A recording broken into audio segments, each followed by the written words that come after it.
Senhor Jesus falou esta palavra eclésia.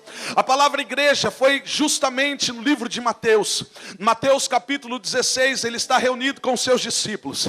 E diz a palavra do Senhor que ele pergunta aos seus discípulos: quem dizem aí ser o Filho do Homem? É claro que Jesus não queria saber o que as pessoas estavam dizendo, mas quem eram os seus discípulos.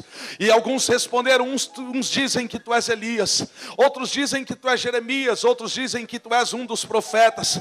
E aí então Jesus, de uma forma mais categórica, ele aponta para os seus discípulos e diz: e vós, quem dizeis que eu sou? Um silêncio permanece no meio dos discípulos, e agora somente um homem diz: tu és o Cristo, o Filho do Deus vivo. E quem foi esse? Justamente Pedro. E muitos, amados, acabam, na verdade, glorificando a Deus pela vida de Pedro, dizendo: que ousadia, ó, que revelação, porque não foi a carne e o sangue quem revelou, mas o Pai que estás nos céus. É verdade, foi o Pai que estás nos céus que revelou isso. Foi Pedro que recebeu esta revelação. Só que, ao contrário do que você pensa, Paulo, ou melhor, Pedro, ele não tinha, na verdade, do que se vangloriar. Sabe por quê? Porque dos discípulos ele foi apenas o último a testificar acerca do Messias. Nós podemos perceber que no início do ministério de Jesus, todos falaram acerca do Messias. Filipe falou, alguns outros discípulos como Tiago também falaram e testificaram acerca de quem ele é. A verdade, Filipe foi o que mais falou, que ele seria o Cristo, que ele seria o Cordeiro de Deus. O próprio João falou, e Pedro ficou calado. E agora, anos depois, já próximo da morte vicária do Senhor Jesus, é que ele teve que falar com seus lábios quem Cristo verdadeiramente era. Embora esta não seja a ênfase da pregação nesta noite, mas eu quero aqui abrir um parênteses para dizer o seguinte: quem não reconhece as nossas vidas no início do nosso ministério com a turma, vai ter que reconhecer depois sozinho. Pedro ficou quieto, quando todos testificaram ele se calou, mas depois, agora somente Pedro abria a boca para dizer. Será que você está entendendo? Eu estou dizendo que todo começo, amados, é pequeno, e nós não podemos desprezar os humildes começos. Ninguém começa grande, ninguém começa por cima, todos começam pequeno e por baixo, mas chega a hora em que o Senhor nos exalta e nos coloca como cabeça. O que eu quero dizer com isso é que há pessoas que não nos ajudam, há pessoas que não nos honram e não acreditam no nosso ministério quando somos pequenos, mas quando nós estamos grandes querem testificar. Eu quero dizer algo da parte de Deus. Deus vai permitir estar ao lado de pessoas que glorifiquem a Deus pela sua vida em todo tempo, em todo tempo, em todo momento. Vai reconhecer que Deus é na tua vida, vai reconhecer que Deus é contigo. Aleluia! E Pedro declara: tu és o Cristo, Filho do Deus vivo. Jesus responde a ele: não foi a carne e o sangue que te revelou, mas o meu Pai que estás nos céus.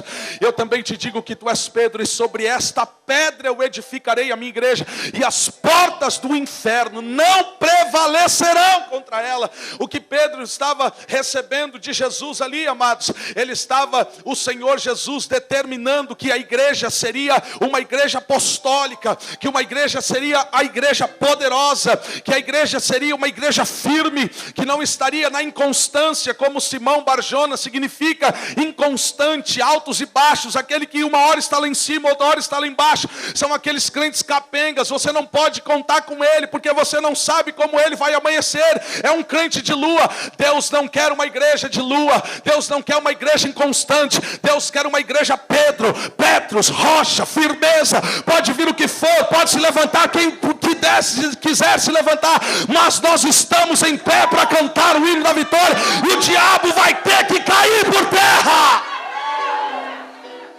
Aleluia! Bate na mão da pessoa que está ao seu lado e diga: Deus está te chamando para ser firme na sua presença. Aleluia!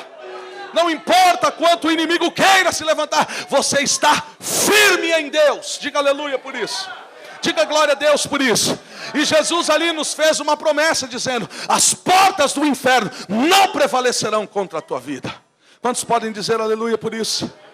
E ele completa dizendo o seguinte ainda: e eu te darei a chave do reino dos céus, para que tudo aquilo que ligares na terra seja ligado nos céus, e aquilo que desligares na terra seja desligado nos céus. Você sabe que Jesus continua o seu ministério, depois ele morre. ao terceiro dia ressuscita, e em Atos capítulo 2, o Espírito de Deus é derramado sobre uma forma especial, sobre a vida de 120 homens após a festa do Pentecostes, e ali inicia uma igreja poderosa, uma igreja tremenda, uma igreja gloriosa, que creio eu, aqui abrindo uma brincadeira para você, que se não fosse causar inveja em muitos ministérios hoje, eu acho que Pedro teria batizado o nome daquela igreja como Eterna Aliança, porque era uma igreja de homens e mulheres cheios do Espírito Santo, homens e mulheres dotados da glória de Deus, da presença de Deus, cheios da manifestação dos dons espirituais. Ali quem entrava cego saía curado, quem entrava aleijado saía empurrando cadeira de roda, quem estava destruído saía pulando, cantando o hino da vitória. É uma igreja assim que o Senhor Jesus vem buscar, só que com um detalhe: ali era a igreja primitiva, os primeiros dias da igreja na terra. Hoje nós estamos vivendo um novo tempo, é tempo da igreja gloriosa. Agora eu te pergunto, se nos primeiros dias Jesus fez tantas coisas sobre a sua igreja, você imagina nos últimos dias o que Ele não vai fazer na sua vida, o que Ele não vai fazer no meio da tua família, o que Ele não vai fazer no meio da tua casa, o que Ele não vai fazer através dos meios de comunicação, o que Ele não vai fazer através do seu poder, da sua glória e do seu evangelho pregado em os quatro cantos da terra. Ei, em nome de Jesus, eu quero declarar algo da parte de Deus para você. Comece a preparar o teu coração para ver morto ressuscitando, cego enxergando, paralítico andando. Comece a preparar o teu coração para ver perna crescendo, braço crescendo, olhos saltando de dentro para fora, dente crescendo. Prepara para ouvir testemunhos tremendos do que Deus está fazendo, porque estamos vivendo os últimos dias da igreja na terra dos viventes. Diga aleluia por isso. Diga glória a Deus por isso. Glorifique o nome do Senhor Jesus por isso. Você faz parte da igreja gloriosa. Diga isso para o teu irmão que está ao seu lado. Você faz parte da igreja gloriosa. Amém. Agora, amados, para o Senhor manifestar-se no meio da sua igreja, é necessário que nós tenhamos algumas qualidades. É necessário que nós, na verdade, venhamos desfrutar de uma vida santa, reta, íntegra na presença do nosso Deus, e que, na verdade, glorifique ao Senhor através das nossas ações, através das nossas atitudes, através de nossas vidas, através de como agimos, de como reagimos diante de muitas situações. E aqui o apóstolo Paulo, ele começa a dizer algo profundo acerca do Messias, acerca do Senhor Jesus, que na verdade já havia passado e já havia cumprindo o seu ministério terreno.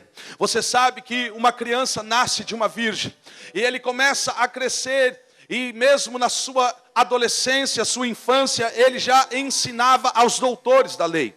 Aos seus 30 anos ele é batizado pelo seu primo João Batista nas águas do Jordão. E após sair das águas do Jordão, viu-se uma pomba e o Espírito de Deus manifestando-se em forma corpórea de pomba, e uma voz que estronda dos céus dizendo: este é o meu filho amado, em quem eu tenho prazer, em quem eu me comprazo.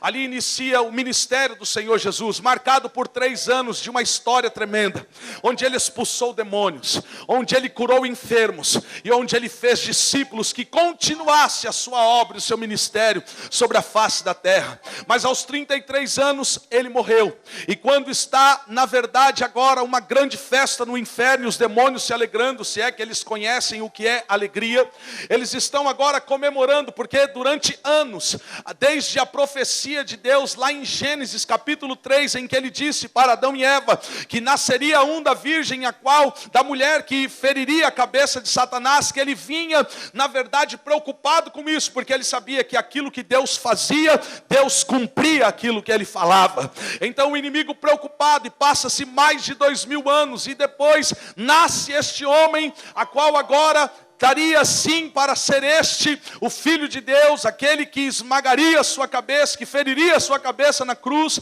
E agora ele consegue, de uma certa forma, colocar este homem exposto ao vitupério, colocar este homem numa cruz e dizer: acabou agora, porque Deus prometeu algo para a humanidade, mas eu, Satanás, dizendo, fui mais forte que os propósitos de Deus, e agora acabei com este homem ali na cruz. Mas ele não contava acerca das demais demais profecias dos 3 dias, a qual ele não sabia. Ele pensou que era, mas não era. E como o mundo diz que só não tem jeito para a morte, ele pensou que acabando com este homem, acabaria com os propósitos de Deus. Só que nos céus há o Espírito da ressurreição. E a